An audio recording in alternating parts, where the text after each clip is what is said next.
বরিশাল ইতিহাস, ঐতিহ্য এবং আভিজাত্যের শহর।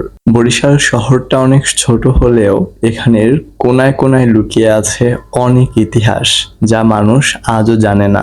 আজ আপনাদেরকে দেখাবো এমন এক ইতিহাস যা গুগল ম্যাপেও নেই, যা আমি এক্সপ্লোর করে বের করেছি। এখানে শুধু লোকাল লোকেরাই এই ইতিহাস সম্পর্কে বলতে পারে। আমি তাদের কাছ থেকে অনেক ধারণা নিয়েছি। এই জায়গার এই জোড়া কবরটা দেখে আমি অনেক অবাক হয়েছিলাম। এখানে স্বামী ও স্ত্রী দুজনের কবর একসাথে।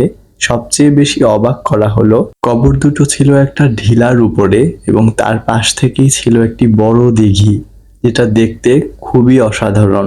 বেঁচে থাকতে মানুষের অনেক শখ থাকে, কিন্তু মানুষ মারা যাওয়ার পরেও যে কতটা শৌখিন হতে পারে, এই কবর না দেখলে আমি বুঝতেই পারতাম না। একদম পাহাড়ের মতো ঢিলা করে, পাশে এরকম দিঘি, তার উপরে দুজন এভাবে শুয়ে আছেন চিরনিদ্রায়। জায়গাটা অতটা ফেমাস নয়, এই কারণে এই জায়গাটা এখনো অনেকেই চেনে না, তবে শুধু লোকাল লোকেরাই বলতে পারবে। সাথে রয়েছে এভাবে মাদ্রাসা, মসজিদ। আসলে জায়গাটায় যতই ঘুরছিলাম ততই ভালো লাগছিল। আসুন লোকেশন বলে দেই।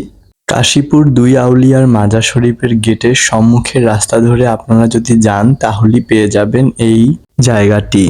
নতুন নতুন জায়গা এক্সপ্লোর করতে অবশ্যই ফলো করে রাখুন পেজটিকে।